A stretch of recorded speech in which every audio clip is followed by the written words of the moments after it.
Hello friends, I am C Ankit Lahore का आपका tax consultant. आज के इस वीडियो में हम बात करेंगे एक नए प्रोविज़न टीसीएस प्रोविज़न के बारे में जो फाइनेंस एक्ट 2020 में लाया गया था और 1 अक्टूबर 2020 से एप्लीकेबल है। तो क्या है ये टीसीएस प्रोविज़न और किस पे इम्पैक्ट करता है और कैसे इम्पैक्ट करता है, इस वीडियो में आज इसकी पूरी डिटेल में इस टेक्निकल टर्म के बारे में ईजी शब्दों में हम लोग आज डिस्कस करेंगे।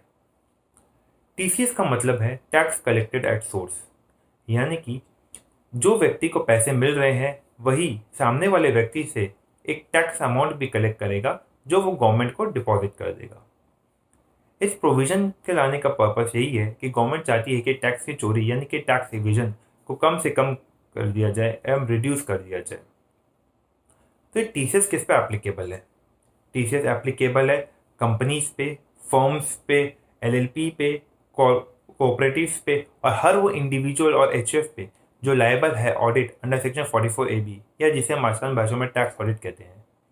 तो अगर हम देखें तो ये ऑलमोस्ट हर कैटेगरी के लोगों को कवर कर रहा है। गवर्नमेंट यही चाहती है कि मैक्सिमम लोगों को ये कवर करे ताकि टैक्स की चोरी रिड्यूस हो। अब हमारे माइंड में क्वेश्चन है कि ये वर्क कैसे करता है, कैसे इसकी एप्लीकेशन होगी।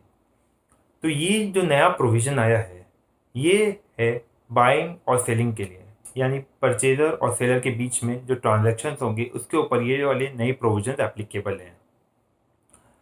इसकी एप्लीकेबिलिटी के दो कंडीशंस हम लोगों को फुलफिल करने होंगे तभी ये प्रोविज़न एप्लीकेबल होगा।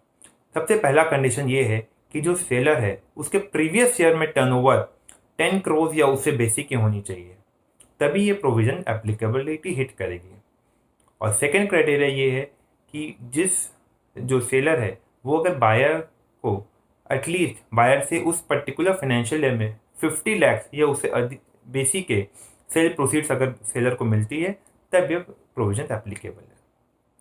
अगर इसे मैं कंप्लीट बात करूं तो जो सेलर है उसके लास्ट ईयर में टर्नओवर 10 करोड़ या उससे बेसी होनी चाहिए और उसकी पर्टिकुलर एक बायर के साथ सेल प्रोसीड्स 50 लाख या बेसी की करंट ईयर में होनी चाहिए। अब माइंड करने वाली बात यह है कि सेल प्रोसीड्स 50 लाख से बेसी होनी चाहिए, ना कि सेल। इसको एग्जाम्पल से हम लोग समझते हैं। सपोज करिए कि एक सेलर जिसकी टर्नओवर प्रीवियस ईयर में 10 करोड़ से बेसी थी वो इस ईयर एक बायर को सेल करता है 80 लाख रुपीस के गुड्स।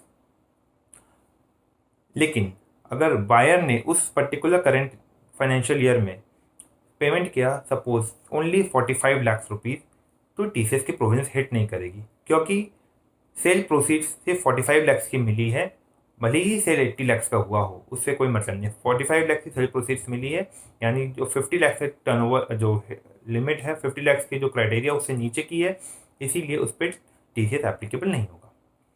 इसके रिवर्स एक और एग्जांपल लेते हैं।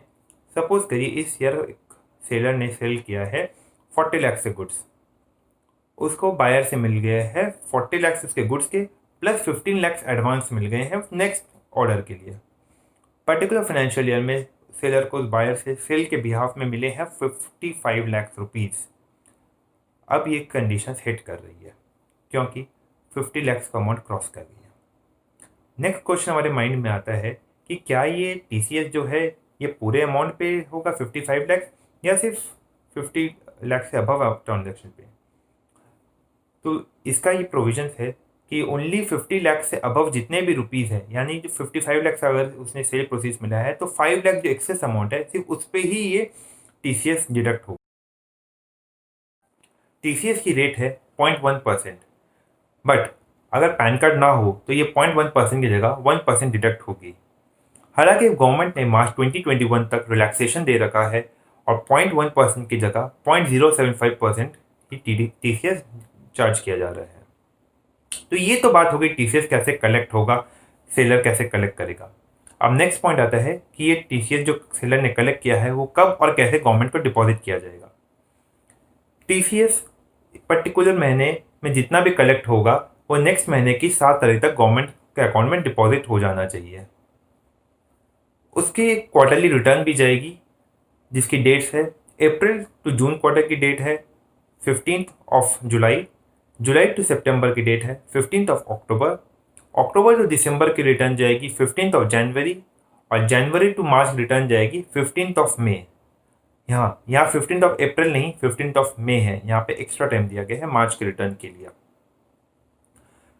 तो इस तरह से सारे टीसीएस के पैसे सेलर कलेक्ट करेगा और पर्टिकुलरली डिपॉजिट कर देगा गवर्नमेंट के अकाउंट में और एक रिटर्न फर्निश कर देगा किससे कितने टीसीएस के अमाउंट लिए गए हैं।